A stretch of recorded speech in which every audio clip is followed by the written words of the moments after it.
Bonjour, bienvenue sur les vidéos de Plaisir Arduino. Aujourd'hui, je vous présente le module RFID RC522. Le but de ces vidéos va être de lire une carte RFID et d'écrire dans une carte RFID. Donc la lecture de la carte RFID va permettre de créer une carte d'identité par exemple.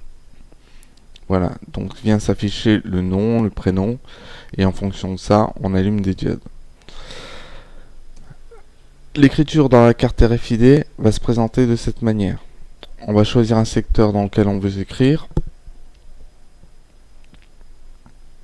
Donc le 1. Ensuite, on va sélectionner une adresse et on va y mettre un caractère de 16... on va mettre 16 caractères au maximum. On valide. On en présente la carte devant le module. Et voilà. La carte est bonne pour écriture. Avant ça, je vous présente le schéma de câblage du module RC522. Donc celui-ci est réalisé à partir d'une carte Arduino Uno. La seule indication, c'est que VCC 3V3, c'est l'alimentation de ce module. Attention à ne pas la mettre sur 5 volts. Je voudrais vous parler de deux programmes qui m'ont permis de réaliser le programme final avec le module RC522. Donc le premier programme, c'est Dump Info. Il a la particularité de nous afficher toutes les données de notre carte. C'est-à-dire que en premier, il va nous donner l'UID de la carte qui est unique pour chaque carte magnétique. Et il va nous donner les informations de secteur, de blocs et de données sur la carte. Le deuxième exemple, c'est Read and Write. Donc, faire attention parce que ce sketch modifie le secteur 1 et le bloc 4. Donc, voilà un exemple de ce que va faire ce programme. Il va lire les données, écrire les données 0, 1, 2, 3, 4, 5, 6, 7, 8, 9 et d'autres données, et les données suivantes. Et ensuite, écrire à l'intérieur les valeurs écrire à l'intérieur les valeurs. Parlons un petit peu du programme. Alors celui-ci, c'est le programme de lecture. Il utilise la librairie SPI.h et MRF522.h. Je ne vais pas pouvoir vous détailler toutes les lignes du code, mais je vais vous montrer les éléments principaux. Donc, déjà, pour l'Arduino Uno, la pin RST, c'est la 9. Et pour l'Arduino Uno, la pin SS pin, c'est la 10. Ensuite, nous faisons une instantiation de MRFRC 522. Donc, j'ai conservé le codage des exemples de la librairie. Alors, dans le setup, on a l'initialisation du port série, Serial SPI, l'initialisation du bus SPI et l'initialisation du RC522. Donc ce qui va nous intéresser particulièrement dans ce code, c'est que fait-on lorsqu'on a une présence d'une carte. Lorsqu'on a la présence d'une carte, on va faire appel à la fonction Arthur que l'on va incrémenter à chaque passage de boucle. Et on va réinitialiser le RC522 à chaque passage de boucle. Donc, une fois que l'on a lu les données avec la fonction Arthur, on a la possibilité de refaire une lecture. Donc pour cela, on attend que sur le moniteur série soit envoyée la valeur O majuscule pour réinitialiser les variables en question. Voyons maintenant un petit peu la fonction Arthur que j'ai développée dans un autre onglet. Arthur. Donc celle-ci Et c'est la fonction de lecture principale du code. Donc comme vous voyez, il y a des variables qui sont initialisées, buffer, trailer block. Ensuite, on a un statut qui est mis en place pour la RC 522. Donc, la première chose, on a une authentification, c'est apparemment le codage de la carte RFID. Ensuite, UID carte, c'est simplement une fonction qui m'a permis de récupérer l'UID de la carte. Et ce qui nous intéresse particulièrement, c'est cette fonction. Dump my café classic, dump classic sector to serial. Alors, nous, la variable qu'on va modifier, c'est la variable secteur. C'est celle-ci qui va nous permettre de lire un secteur. Maintenant, une fois qu'on a fait la lecture d'un secteur, on a la possibilité de lire une adresse en particulier. Donc, c'est ce que va faire cette boucle. Donc, on va lire l'adresse, par exemple, l'adresse 4 du secteur 1, et ensuite on va lire l'adresse 5, 6, et on s'arrête là pour pas modifier le dernier secteur, le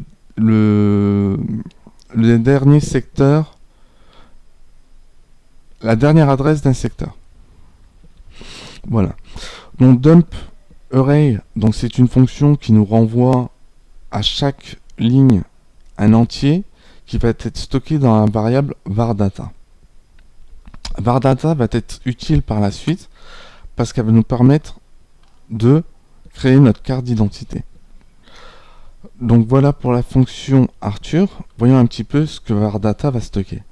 Vardata, sur son adresse 4, va stocker le nom. Sur l'adresse 5, elle va stocker le prénom. Et sur l'adresse 6, elle va stocker l'âge. Donc authentification, c'est une fonction que j'ai créée pour allumer des diodes en fonction du prénom de la personne. Donc si le prénom est Arduino, on allume toutes les diodes. Si le prénom est Eugenio, on allume la diode 7 et on éteint les autres diodes. Donc voilà ce que je pouvais dire pour l'ensemble du programme de lecture. Si vous avez d'autres questions, je serai content de pouvoir y répondre en commentaire en dessous de la vidéo.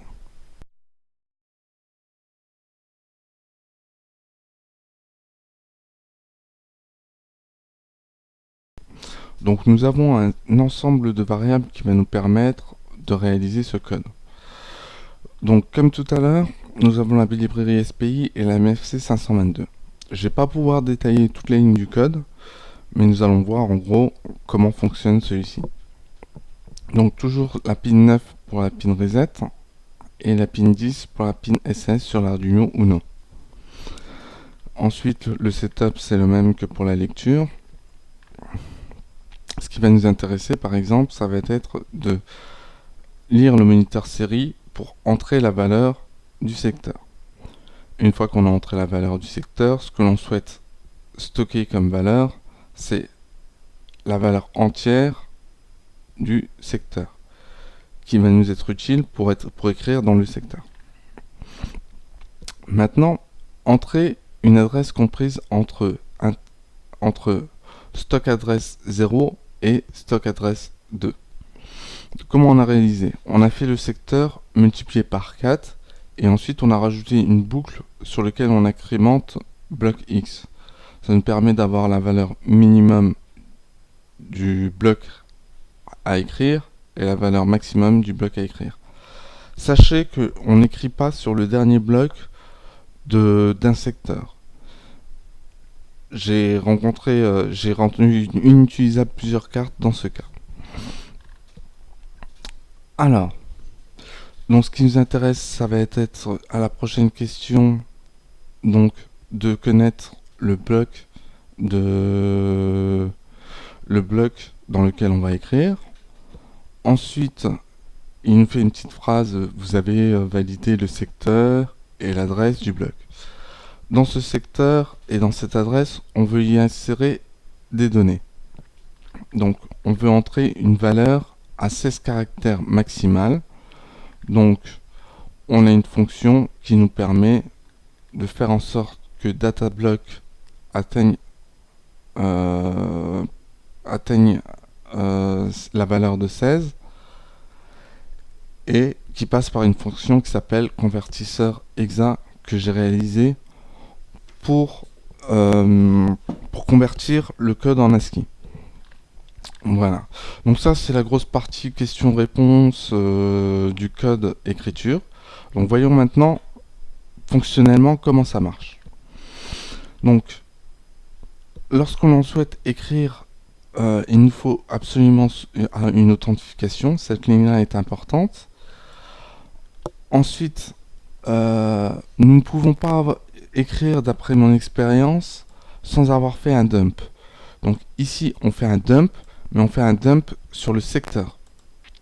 Secteur to serial. On fait un dump du secteur, et ensuite, on va pouvoir écrire dans le bloc adresse en question la data utile. Donc le code continue à s'exécuter, donc écriture dans le secteur, bloc adresse. Donc là, le code est fini. Nous avons écrit nos données dans la nouvelle carte RFID. Si vous avez des questions, n'hésitez pas à utiliser les commentaires en dessous de la vidéo, j'y répondrai. Si vous avez aimé la vidéo, pensez à liker, partager et commenter. Vous avez les codes sources complets sur le site plaisirarduino.fr et je vous remercie d'avoir suivi cette vidéo.